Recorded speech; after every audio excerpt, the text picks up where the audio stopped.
오늘은 예수님께서 나귀 타고 예루살렘에 입성하신 종려 주일입니다. 그리고 내일부터 주님의 고난에 동참하는 고난 주간이 시작이 됩니다. 예수님은 오늘 예루살렘 성에 입성하셨다가 금요일 새벽에 체포되시고 재판을 받으시고 오전 9시경에 십자가에 달리셨습니다. 그랬다가 오후 3시경에 운명하셨는데요. 대략 6시간 동안 십자가에 매 달리셨다. 성경은 그렇게 전하고 있습니다. 그 상황을 좀 더 자세히 말씀드리자면 십자가형에 처해질 때는 완전히 발가 벗긴 채 알몸으로 십자가에 매달리게 됩니다. 성인 남성이 수많은 사람들이 지켜보는 가운데 알몸으로 십자가에 매달려 있다는 것은 우선 엄청난 수치심과 모욕감을 주는 일이지요. 그리고 십자가형은 전문가들의 이야기에 의하면 양손에 또 양발에 못을 박고 매달리기 때문에 어깨 관절을 비롯한 모든 관절이 탈골되고 극심한 고통에 놓이게 된다고 합니다. 그리고 이 횡격막을 압박해서 결국 질식 상태에 이르는 너무너무 고통스러운 그런 형벌이라고 하고요. 또 양옆은 창으로 찔러서 양 옆구리에서 계속 출혈이 있기 때문에 전문가들 이야기로는 과다출혈로 인한 쇼크사로 사망하게 되는 게 십자가형이다. 그렇게 이야기를 하더라고요. 아무튼 우리가 의학적인 지식이 없다 하더라도 상상해 보면 그 6시간이 얼마나 고통스러운 시간이었을지는 충분히 짐작해 볼 수 있습니다. 그 6시간 동안 예수님은 딱 7마디의 말씀을 하십니다. 죽기 직전에 그 고통 속에서 무슨 설교를 하시고 점잖게 무슨 말씀을 전할 수가 있겠습니까?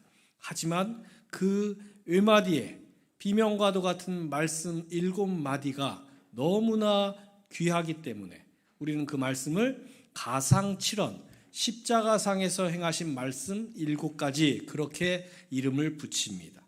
이 가상칠언의 말씀은 짧은 외마디 같은 그런 말씀이지만 왜 예수님이 십자가에 달리셔서 돌아가셔야 하셨는지, 그리고 십자가의 죽음으로 말미암아 예수님께서 무엇을 성취하셨는지를 함축적으로 아주 잘 보여주는 그런 말씀입니다. 그래서 우리가 특별히 이 가상칠언의 말씀을 주목해 보는 것이죠. 그래서 오늘부터 내일 우리 고난주간 특별 새벽기도가 시작되는데 매일, 그리고 고난주간 특세의 마지막 날인 성금요일 기도회까지 매일 예수님의 이 가상칠언을 한 가지씩 살펴보려고 합니다. 그 첫 번째 말씀이 오늘 본문의 말씀입니다. 아버지, 저들을 사하여 주옵소서. 자기들이 하는 것을 알지 못함이니이다. 사람이 세상을 떠나면서 마지막으로 남기는 말을 유언이라고 하지요. 사람마다 남기는 유언은 제각각 다 다를 겁니다. 그런데 만약 억울하게 죽는 사람이 유언을 남긴다면 뭐라고 남길까요? 우리가 영화나 드라마에서 보면 정말 억울하게 죽는 사람이 그 가족들이나 주변 사람들에게 호소하듯이 아니면 한이 맺힌 마지막 한마디를 유언으로 남기죠. 되게 억울하니까 내 원한을 풀어달라고 한다든지 아니면 반드시 복수해달라고 한다든지 그런 유언을 남길 겁니다. 그런데 예수님도 참 억울하게 십자가에 달리셨습니다. 실정법상으로 아무런 잘못을 한 것이 없는데 예수님이 사람을 죽였습니까? 누굴 때렸습니까? 누구의 돈을 빼앗은 적이 있으십니까? 단 한 번도 잘못한 게 없으신데도 너무너무 억울한 채 십자가에 매달리셨습니다. 그런데 그렇게 억울하게 달리신 주님은 확실히 다르셨습니다. 어떻게 다르셨습니까? 오늘 본문을 다시 보십시오. 아버지, 저들을 사하여 주옵소서. 십자가상에서 예수님이 하신 첫 마디 말씀이었습니다. 여기서 저들은 예수님을 죽인 사람들입니다. 대제사장과 바리새인들, 또 재판을 주관한 빌라도와 또 십자가 처형을 집행한 로마 군인들, 그리고 예수를 십자가에 못 박으라고 목이 터져라 주장했던 군중들, 이 사람들이 예수님을 죽인 사람들입니다. 그들은 예수님을 십자가에 매달아 놓고 온갖 모욕과 조롱을 일삼았습니다. 그때 그 모욕과 조롱 앞에서 주님이 내뱉으신 첫 번째 말씀이 아버지 저들을 사하여 주옵소서, 이 말씀이었습니다. 용서의 말씀이죠. 그런데 여러분, 우리는 용서하는 게 얼마나 어려운지 경험적으로 너무나 잘 알고 있습니다. 내가 억울하게 당했던 일이나 나를 고통스럽게 만들었던 사람이나 내 자존심과 체면과 명예를 짓밟았던 그런 일들은 잊고 싶어도 잊혀지지가 않습니다.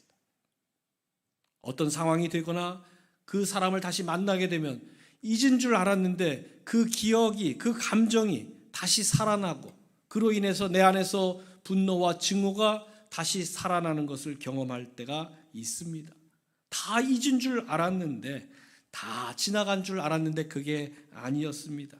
내 안에 그 억울함과 분함과 미움과 원망과 분노가 사라진 것이 아니라 저 깊숙이 감춰져 있었을 뿐인 것입니다. 그래서 여러분, 남자들이요, 수십 년 전에 군대에서 매맞은 이야기를 마치 어제 일처럼 생생하게 얘기를 하고요, 여성들이 수십 년 전 시집와서 호되게 당했던 시집살이를 마치 어제 겪은 일처럼 생생하게 이야기를 합니다. 잊고 싶어도 잊혀지지 않지요. 그런 일들이 우리 가운데 있습니다. 그래서 용서라는 것, 해야 된다는 건 당연히 알지만 실제로는 그게 결코 쉬운 일이 아닙니다. 어떤 일보다도 어려운 일입니다. 이걸 우리 주님도 너무나 잘 알고 계셨습니다. 그래서 십자가라는 극한의 고통의 현장에서 가장 먼저 가르쳐 주시고 가장 먼저 하신 말씀이 바로 용서였던 것입니다. 아버지 저들을 사하여 주옵소서, 자기들이 하는 것을 알지 못함이니이다.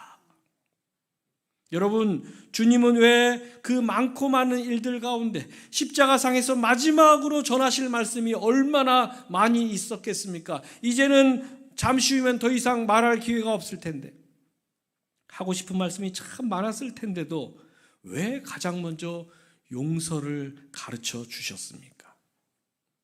그 이유는 간단합니다. 용서해야 용서받기 때문입니다. 이 사실을 요한복음 20장 23절이 분명히 우리에게 증언합니다. 부활하신 주님께서 이렇게 말씀하시지요. 너희가 누구의 죄든지 사하면 사해질 것이요 누구의 죄든지 그대로 두면 그대로 있으리라 하시니라. 여러분, 누구의 죄든지 사하면 사하여질 것이다. 무엇이요? 나의 허물이, 나의 죄가 사해질 것이라고 말씀하셨습니다. 그래서 주님은 우리가 먼저 용서하기를 원하십니다. 나는 십자가에 죽으면서까지 너희를 용서했는데 너는 그 정도도 용서하지 못하겠느냐? 우리에게 그렇게 묻고 계십니다. 그래서 여러분, 정말로 용서하기를 원하신다면, 그 쉽지 않은 일을 우리가 해야 한다면 어떻게 해야 하겠습니까? 오늘 주님이 가르쳐 주신 방법대로 실천해 보시기 바랍니다. 3가지입니다. 첫째, 용서하기 위해서는 먼저 기도해야 합니다. 용서는 내 의지나 결단이나 아량으로 되는 게 아닙니다. 머릿속으로는 용서해야지, 용서하는 게 맞다라는 것 다 압니다. 마음속으로도 용서해야지 그렇게 결심해 봅니다. 하지만 막상 그 사람을 만나면, 그런 비슷한 일을 다시 겪게 되면 옛날의 그 기억과 감정이 스멀스멀 마치 가스 올라오듯이 우리 안에서 올라오지요. 그러면서 그 기억이 소환되고 나를 다시 미움과 원망과 분함과 분노의 자리로 흔들어 놓을 때가 있다는 거예요. 그래서 여러분, 섣불리 용서한다란 말 함부로 하지 마십시오. 용서는 입술로 하는 게 아닙니다. 그래서 말하기 전에 먼저 해야 할 것이 있습니다. 우리 주님이 모범을 보여주셨지요. 바로 기도하는 것입니다. 예수님도 십자가에서 가장 먼저 하신 말씀이 용서를 위해 기도하신 것이었습니다. 아무 잘못도 없는데 억울하게 십자가에 나를 매단 사람들을 향해서 내 의지와 내 아량으로는 결코 용서할 수 없습니다. 그래서 기도가 필요했던 것입니다. 그래서 우리 주님은 아버지여 저들을 사하여 주옵소서, 제일 먼저 그 기도를 하셨습니다. 여러분 중에 부모님이나 자녀들이나 또는 형제들 그 관계 속에서 혹시 서운한 일을 겪으신 분, 그리고 그 서운함이 아직도 풀리지 않은 분 계십니까? 여러분 이웃이나 같이 일터에서 일하시는 분이나 우리 교회에서 같이 신앙생활하는 분들 가운데 내 체면과 자존심을 망가뜨리고 나를 상처 준 분들이 있으십니까? 어떻게 해야 용서할 수 있을까요? 주님께서 아무리 용서하라고 말씀하셔도 머릿속으로는 그것이 받아들여지지만 내 마음에서, 내 감정에서, 내 입술로 그게 이어지지 못할 때가 얼마나 많이 있습니까? 여러분 다시 말씀드립니다. 용서는 의지나 결단으로 또 내 아량으로 하는 것이 아닙니다. 용서는 기도로부터 시작될 수 있습니다. 아버지여 저들을 사하여 주옵소서. 자신을 조롱하고 모욕하고 죽이는 자들을 향해 이렇게 기도하신 주님은 우리도 그렇게 기도하길 원하십니다. 여러분 우리가 예배의 자리에서 늘 고백하는 주기도문을 보십시오. 그 주기도문 가운데 보면 우리가 우리에게 잘못한 사람을 용서하여 준 것 같이 우리 죄를 용서하여 달라는 그런 구절이 있지 않습니까? 이게 무슨 뜻입니까? 우리에게 잘못한 사람을 용서해 준 만큼 우리도 용서를 받는다라는 뜻입니다. 그래서 우리가 용서하기 위해서 기도의 자리로 나아가야 우리의 용서가 이루어질 수 있고 그 용서를 통해서 나도 용서받는 그런 역사가 이루어질 수 있는 것입니다. 그래서 여러분 용서는 기도로부터 시작됩니다. 아버지여 저들을 사하여 주옵소서. 이 기도가 여러분의 기도가 될 수 있길 주님의 이름으로 축원합니다. 두 번째로 용서는 피해자가 먼저 손을 내밀어야 합니다. 이게 성경적인 방법입니다. 세상에서는 가해자가 손을 먼저 내밀고 사과하고 용서를 구할 때 문제가 해결되고 또 화해가 이루어집니다. 그래서 법정에서도 가해자가 피해자에게 사과를 했는지, 용서를 받았는지, 잘못하고 있는지, 잘못했다는 것을 반성하고 있는지 그런 것들을 살펴보고서 형을 선고할 때 참조한다고 합니다. 그게 아주 중요한 역할을 한다고 합니다. 그게 세상의 방법이죠. 하지만 성경이 가르치는 용서의 원리는 원수를 향해 피해자가 먼저 손을 내미는 것입니다. 그래서 주님은 원수를 사랑하고 핍박하는 자를 위해서 기도하라고 하셨습니다. 그런데 이 말씀을 우리가 들으면서 착각하지 말아야 할 것이 있습니다. 기도하되 나를 위해서 기도하는 것이 아니라 원수를 위해 기도하라는, 핍박자를 위해 기도하라는 말씀으로 우리가 정확히 받아들여야 하는 것입니다. 그런데 우리 일상은 어떻습니까? 용서의 문제, 용서가 안 돼서 내 안에 미움과 분함과 원망과 그런 것들이 나를 사로잡을 때 힘들지요. 그런 것 겪으면서 편안하게 즐겁게 살 수 있는 분은 없습니다. 그래서 우리가 하나님 앞에 기도하는데 어떻게 기도합니까? 하나님 내가 그 사람 미워하지 않게 해주옵소서. 네, 그런 기도 하잖아요. 근데 누굴 위한 기도입니까? 나를 위한 기도예요. 그런데 주님이 보여주신 기도는 무엇입니까? 아버지여 저들을 사하여 주옵소서. 즉 우리가 해야 할 기도는 하나님, 내가 그 사람 미워하지 않게 하시고 그 사람 원망하지 않게 하시고 그 사람 위해서 분을 품지 않게 해 주옵소서. 나를 위한 기도에 머무는 것이 아니라 하나님, 그 사람을 불쌍히 여겨 주옵소서. 주님의 기도의 자리까지 나아갈 수 있어야 합니다. 이렇게 기도할 때 너희가 누구의 죄든지 사하면 사하여 질 것이요. 이 말씀대로 여러분의 죄가, 여러분의 허물이 우리 주님으로부터 사하여 질 줄로 믿으시기 바랍니다. 그래서 당한 사람, 피해자, 손해본 사람, 아픔 있는 사람이 먼저 그 가해자를 위해 기도할 때 하나님 자녀들의 용서가 시작될 수 있는 겁니다. 마지막으로 용서는 능력이 아니라 사명으로 해야 합니다. 여러분, 용서를 능력으로 한다면 우리가 평생 과연 몇 사람이나 용서할 수 있겠습니까? 그동안 내가 당한 게 너무너무 억울하고 내가 받은 상처가 너무너무 큰데 그거 생각하면 과연 용서할 수 있는 사람이 몇이나 되겠습니까? 그래서 여러분, 용서는 능력으로 하는 게 아니라 사명으로 하는 것입니다. 부부 사이에, 부모 자식 사이에 문제가 있고 갈등이 있을 때 능력으로 얼마나 해결할 수 있겠습니까? 만약 그 문제가 능력으로 해결된다면 이 세상에 불화할 가정, 부부 사이에, 부모 자식 사이에 불화할 가정 별로 많지 않을 겁니다. 다 벌써 해결됐을 겁니다. 그런데 이 문제는 능력으로 해결이 안 됩니다. 목회하면서 이런저런 상담을 많이 하게 되는데요. 가정에, 부부 사이에 어려움이 있어서 그 어려움을 토로하고 상담하는 분 가운데는 이야기를 들어보면 서로 너무나 미워하고 서로에게 너무너무 계속 상처를 주고 있고 서로 그것 때문에 너무너무 고통받으며 살고 있는 모습을 듣게 될 때가 있습니다. 그럴 때는 목사지만 차라리 이혼하는 게 낫겠다, 그런 생각이 들어요.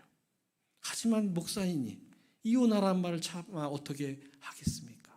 그런데 그냥 저렇게 계속 살면 계속 더 미워하고 계속 더 원망하고 계속 더 싸우면서 좋아질 게 하나도 없는 그런 모습을 볼 때 너무너무 안타깝고 속상한데요. 목사지만 뭐 도와줄 게 사실 아무것도 없어요. 왜 그렇습니까? 그 문제는 능력으로 해결할 수 있는 문제가 아니기 때문입니다. 그런데 사명으로 바라보면 달라집니다. 어떻게 달라집니까? 하나님이 그 사람을 내 배우자로 짝지어 주신 데는 분명히 사명이 있기 때문입니다. 나 아니면 누구도 그 사람을 아내로, 남편으로 감당할 수 없기 때문에, 내가 가장 필요하기 때문에, 내가 가장 적합하기 때문에 하나님께서 나와 짝지어 주신 줄로 믿으시기 바랍니다. 그게 성경적인 부부에 대한 올바른 이해이고 또 신앙 고백이어야 합니다. 마찬가지로 자식들 때문에 속 썩는 분들이 계실 수 있습니다. 능력으로 만약에 그 문제를 해결할 수 있다면 속 썩이는 자식들 다 감당할 수 있고 다 해결할 수 있을 겁니다. 그런데 그게 잘 안 되지요. 그런데 여러분, 그렇다고 해서 포기하거나 낙심하지는 마십시오. 왜 내게 그런 자식을 주셨는지, 왜 그런 일이 일어나게 하셨는지 사명의 관점으로 바라보시기 바랍니다. 그러면 생각하는 게, 바라보는 자세가 달라집니다. 그 아이에게는 여러분이 가장 필요한 아버지, 가장 필요한 어머니라는 것을 깨닫게 되기 때문입니다. 나 아니면 누구도 아버지의 자리, 그 녀석에게 그 아버지의 자리 대신할 사람이 없고, 나 아니면 그 속썩이는 자식, 어머니의 자리 대신할 수 있는 사람 아무도 이 세상에 없다는 걸 보게 되는 것이죠. 그래서 여러분, 왜 나를 이 가정에서 아버지로 어머니로 남편으로 아내로 세워주셨는지, 이 일터에서 왜 그 자리에 있게 하시는지, 이 교회에서 왜 나를 장로로 권사로 집사로 세워주셨는지 사명의 관점으로 바라보십시오. 그럴 때 아직도 풀리지 않은 문제 풀려질 수 있고, 여러분의 막혀있는 것 같은 길이 열려질 수 있는 것입니다. 그래서 고난주간을 시작하는 사랑하는 성도 여러분, 우리 주님께서 아버지여 저들을 사하여 주옵소서, 그 고통의 자리에서 가장 먼저 하신 말씀, 용서를 가르쳐 주신 그 말씀을 따라서 이 고난주간 또한 무엇보다도 정말 하기 싫더라도 우리 주님 닮기 원하신다면 용서의 자리로 나아가십시오. 그리고 그 용서의 자리로 나아가기 위해서 먼저 용서를 위한 기도의 자리로 나아가서 지금까지 해결하지 못한 용서의 문제를 우리 주님처럼 해결하는, 그래서 주님의 고난에 더 구체적으로 동참하는 여러분 되시길 주님의 이름으로 축원합니다.